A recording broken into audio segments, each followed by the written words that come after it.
I'm still speaking to the Senior Fellow for the New Culture Forum, Philip Kilsley. Philip, let's talk about the migrant crisis. First of all, let's get the statistics into place, shall we? I think it's something like 44,000 have come across since the Labour government came into power and announced their plans to solve the crisis by smashing the gangs.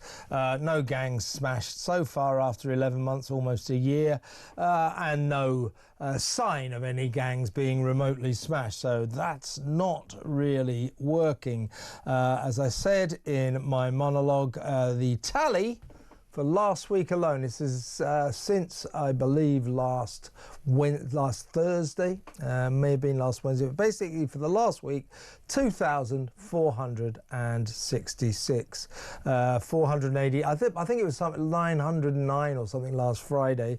On Tuesday, 489, and yesterday another 244 sailed over. So they are coming over at a rate of knots. As I also mentioned, if you add up what this week's tally will cost British taxpayers over the next year, that comes to an eye-watering £98,640,000, almost £100 million. That's just 1 week's worth of migrants. Now, why are they coming across in such numbers? First of all, the weather's perfect. It's always bad in the summer. But secondly, also, of course, the complete lack of deterrence when they get to Britain. But a big factor is that the French cops don't do anything about it. We seem to have given Macron £800 million over the years for the gendarmes to stand there as spectators and watch the migrants walk across the beach into the sea and then onto their waiting dinghies, where, by the way, because the custom is so good, because business is booming, the evil people smuggling gangs are able to offer bargain basement prices now, because even last week apparently they were going for 1,500 quid. Tickets now are down to 250 quid.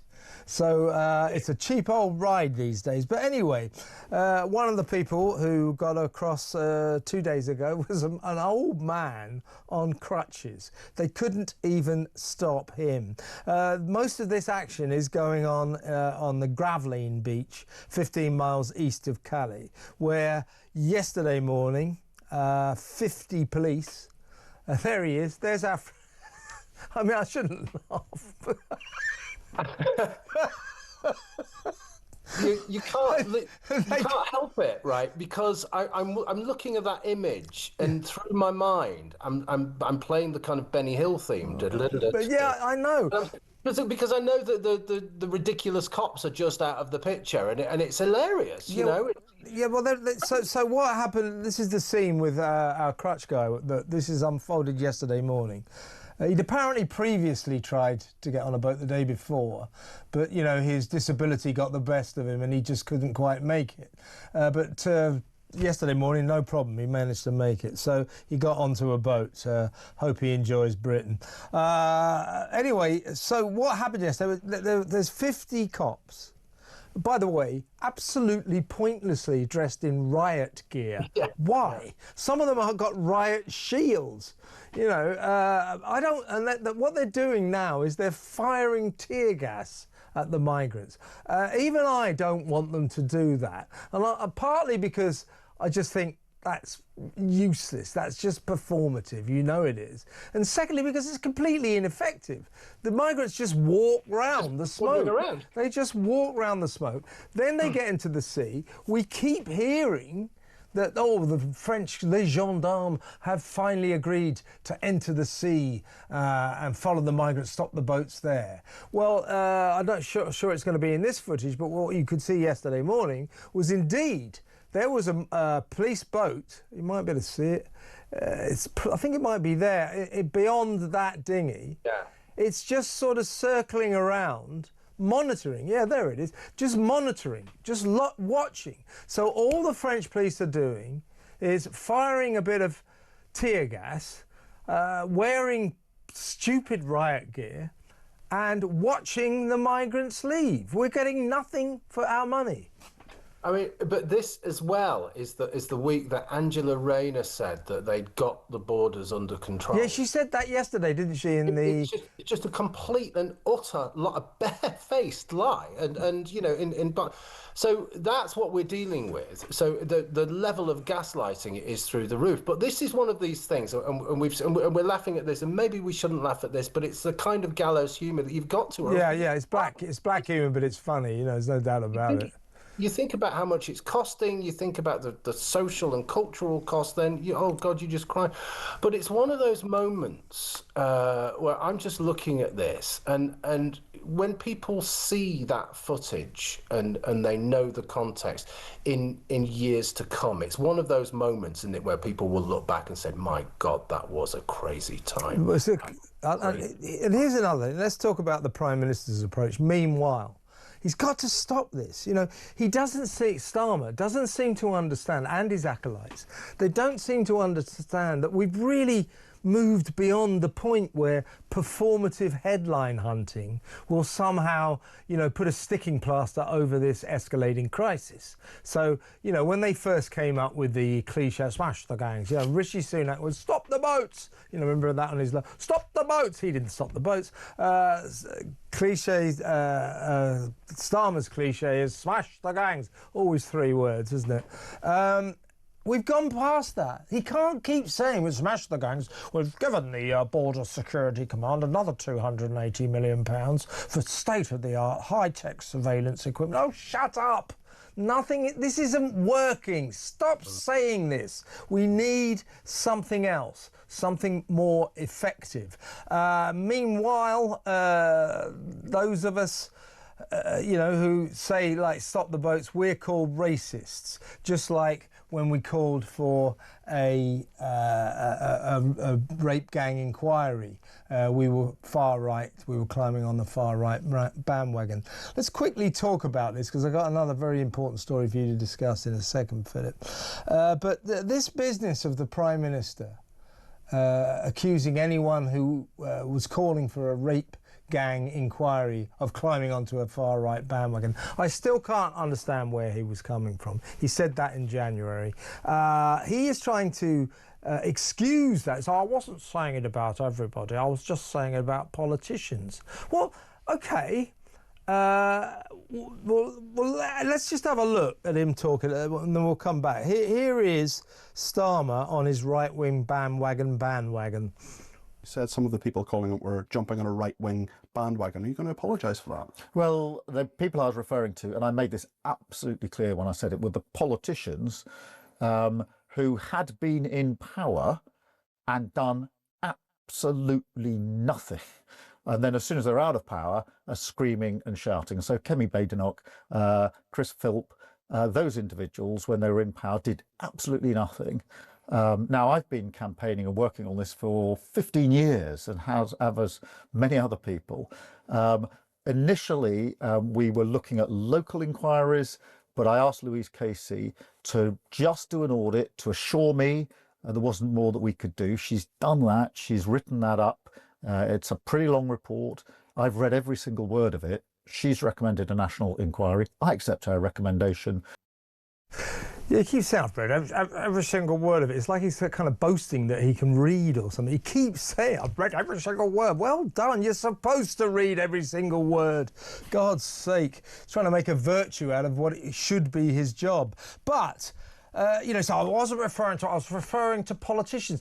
The question still remains. Why were Kemi Badenoch, Chris Philp, and all the others that he accuses, Nigel Farage, of course, why were they climbing onto a right-wing bandwagon? Why did he say that? They weren't. They were calling for an inquiry into the worst sexual scandal in British history. He needs to explain why he accused them of climbing onto a far-right bandwagon. Why is it far-right to want justice for the poor victims of the rape gang scandal? Well, again, I actually remember him calling the British people far right. I actually remember him doing it. Far right thugs in Southport, of course. It's this gaslighting which again will come back to haunt him, because he doesn't know the level of contempt that we hold him in because of all of this lies, because he is trying to hold up this fiction, this fantasy that he is doing something, that they are coping with it, that it isn't actually all of this stuff isn't a result of all of their ideas and worldview. That's the problem, okay? And the only reason we're getting this inquiry is for two things. One, because the report was so incredibly damning, there would be people running in the streets if they did nothing about it, okay? It's incredibly damning. Yeah. Okay? It doesn't have anything that we didn't know. It doesn't have anything, but it wasn't the report that Starmer wanted. He thought he would get a report that would say, you see, we don't need a rape gang inquiry, but he didn't get the report he wanted. He had no choice after Louise Casey delivered her report, 190 pages, a very damning 190 pages. Just quickly, we must move on in a second. There's just one more thing as well. So that's one thing. It's that damning report with all of that material drawn together, and you just can't say no to it. And two, of course, reformer riding high in the polls. Yeah, there's that. That's what it is. I want to play to you Starmer calling politicians right-wing, far right, for wanting an inquiry in January. This is when he said it in January. Watch this. And when politicians, and I mean politicians, who sat in government for many years, are casual about honesty, decency, truth, and the rule of law, calling for inquiries because they want to jump on a bandwagon of the far right, then that affects politics, because a robust debate can only... Yeah, so why is it... Why are they jumping on a bandwagon of the far right? He seems to... Well, the way he seems to be trying to wheedle out of this is by saying, I wasn't accusing the British people of jumping on a far-right bandwagon. I was only accusing politicians of jumping on a far-right bandwagon. I don't really care. I want him to explain why he thinks that anyone, politician or normal citizen, calling for a public inquiry into the worst sexual scandal in British history was climbing onto a far-right bandwagon. It doesn't matter if it's politicians or people. That's what he needs to explain. I could probably give you the reason anyway, because if his approach to anyone who doesn't agree with him politically is to call them far-right. Yeah, I mean, I worked in the university sector for 25 years, and that was if anyone disagreed with you, or if you disagreed with the orthodoxy, then you were somehow a racist, or you were somehow far right. Yeah, that's it. You could be racist, but what happened at that time, and it was last year, wasn't it? It was last summer. I think they sat down and they thought, what term can we come up with to really shut people up? What term can we? Ordinary people who are concerned about very ordinary things like safeguarding and borders. What can we do? What name? What slur can we come up with? Yeah. I know, far right, okay. Yeah. Kind of neo-Nazi. That's it. Yeah, you're Nazi. They always got the Nazi in their back pocket. You know, if you don't collapse when they accuse you of being far right, they might pull out the Nazi gun. I mean, that's my point, though. I want the audience association, basically. Yeah, it's association. Absolutely. I want the audience to give me a call and let me know what they think about this, because it's driving me nuts. It doesn't matter whether he was accusing the British people or politicians of being on a far-right bandwagon if they wanted a rape inquiry. We want him to explain why he thought in January, and appears to still sort of think it, that calling for a rape gang inquiry, public inquiry, was somehow far-right. That's what he needs to. It doesn't matter if it's politicians or the people. Why does he think that was? Why did he think that was far right? That's what the Prime Minister needs to explain, and that's what we should not let him get away with. The fact he hasn't explained that yet.